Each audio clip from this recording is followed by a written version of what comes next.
Hello, I'm Mario Toneguzzi, and I'm taking care of business. Joining me today is Paula Worthington, principal and founder of Worthington PR and Story. Thanks, Paula, for joining us today. And you have some great news to share that you recently were inducted into the Canadian Marketing, Advertising, Communications, and PR Hall of Fame.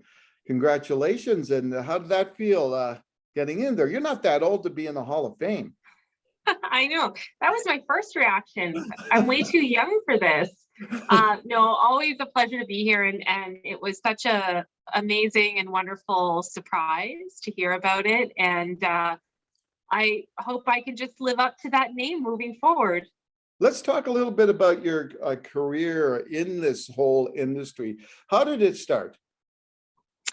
So, I mean, I guess it started really when I studied communications and business at the University of Calgary. I'd always loved writing, loved communicating, loved the idea and principles behind marketing. And so my studies started that way.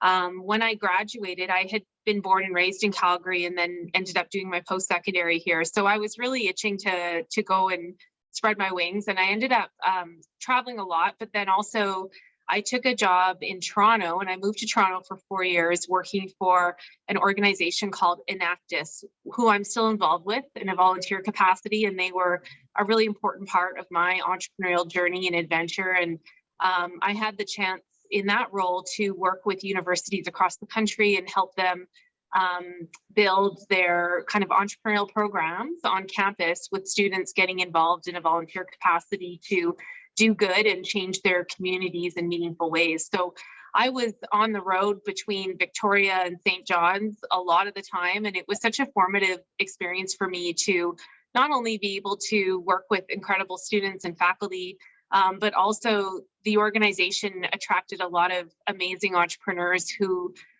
were able to serve as mentors for me. And I really think that a lot of where I am today stems back to those days and getting to know some pretty incredible entrepreneurs and business people across the country and learning from them.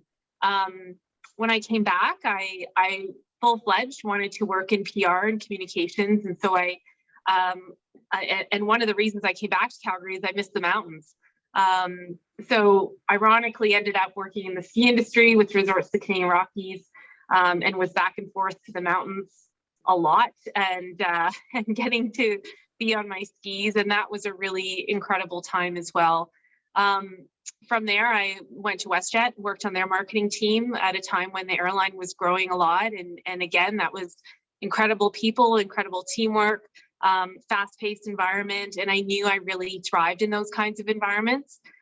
From there, I went agency side, and over the next 9 years or so, I was at Brookline PR and then at North Strategic, both in Calgary and working with a whole variety of clients and building and leading a team. And again, with incredible mentors at both organizations. And then went out on my own in early 2018. So it's been about 4 years that I've been an entrepreneur, and it's been an amazing ride too. And so I really look back on all of that. And I guess that it shows I'm not that young, Mario, that each thing really led to the next. And you have to treat it like rungs in a ladder. And sometimes you take the ladder 3 steps at a time, and sometimes you go back a rung, but ultimately you're always moving forward. And I really am appreciative of the amazing people and network that I've been able to have around me as I've built my career, and hopefully can continue to do that and also find more meaningful ways to be able to give back to the community and industry that's been so great to me. Let's look at the industry itself over the years. What have been in your, I guess, knowledge and experience of having worked it, what have been some of the major changes that you've seen in the industry over the last, especially recent years? Oh, lots of changes. I think like any industry, there's been a huge change when I look back over, the past 20 years that I've had my career. You look at, and you can certainly speak to this, but changes in the media landscape of newsrooms and how they operate. And the biggest thing that comes across to me is the pace and speed. Social media iPhones, cell phones, being really connected to our devices has led to a lot of pressure and a need for real time in the minute media, writing, storytelling. Video has built a huge presence. Words matter, but video and photos matter a lot too, and really being able to capture that. And I think there's been a lot of increased pressure across the board with media in terms of telling the right story, getting it right the first time, and being able to deliver it in a really timely manner. And I think that having brands and PR agencies and people who understand how that side of the business works ultimately helps them be more successful in their own craft too. Now, I know that you're a strong believer of storytelling, and it's part of your brand, so to speak, the storytelling aspect of it. And, I know over the years, many marketing gurus have mentioned that storytelling is the new marketing. Why is storytelling so important in this industry right now? I think, it's so funny. I mean, I can draw on so many examples of what's happening in the world, and something I read the other day about storytelling, and I think, it's the new it word for sure. But it's funny because it's been a word that's been in our language for a long, long time. And storytelling in itself has been so important. I mean, you go back to pre-printing press, stories were how people communicated everything they knew about the world. It wasn't written down. And so we've always depended on storytelling. You look at something called The Hero's Journey, which Joseph Campbell wrote about. It's still completely relevant today.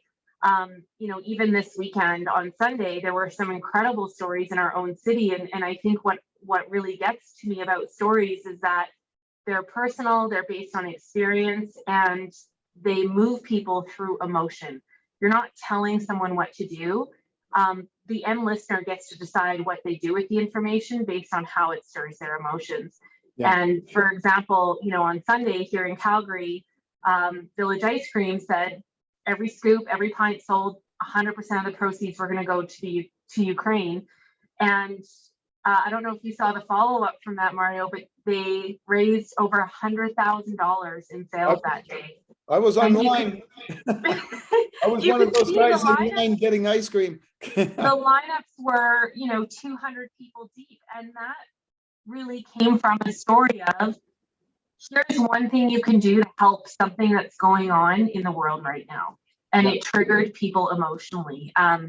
You see the same thing. There was a group making pierogies on the weekend for sale, and you better believe those are going to sell out because people get stirred by the emotion and by the root of the story, and it really digs into the why people are doing it. So, someone could say that was a great marketing campaign. We had nothing to do with it. I just thought it was an amazing thing. But really, to me, it was the story of the why of the fact that they had connections to that within the ownership, and that people too really were stirred by emotion to want to be part of that story and participate in that story. And I always find that really inspiring. Now, I wanted to just go back to what you had mentioned about the media, and I'm just curious from your perspective that so many years of being involved on that other side, where communications, public relations, etc. What have been the biggest changes you've seen in the traditional media out there that you deal with basically on a daily basis? There's a few things. I think the relationships with media have always been really important. I think they're becoming more important because we're seeing a lot more freelance journalists. So reporters who might report for 4 or 5 or 6 different media outlets. So whereas before there might have been reporters that had a specific beat and they covered a specific topic area, we're now seeing more freelance reporters who are covering lots of things for lots of different publications. And that's important for a couple of reasons. One is, as a PR practitioner, communicator, it's important to know who's who and who's where and who's covering what, because it is quite dynamic and it's changing quite frequently. And the second thing is, it's being empathetic to the fact that a journalist might be covering 4 or 5 beats, perhaps even throughout the course of the day, And so being able to give them a little bit of background information about your story topic, or giving them a little bit of information about, why the story is important right now, knowing that they might not be following it super closely simply because they're covering so many things. So knowing who people are, what they're covering, building that relationship, and then being empathetic to their constraints and timelines, and giving them the information that'll be most helpful for them to tell the story. All right, super. Thanks, Paula, for joining us today. Thank you. All right, that was Paula Worthington, principal and founder of Worthington PR and Story. I'm Mario Toneguzzi. This has been Taking Care of Business. Thanks for joining us today.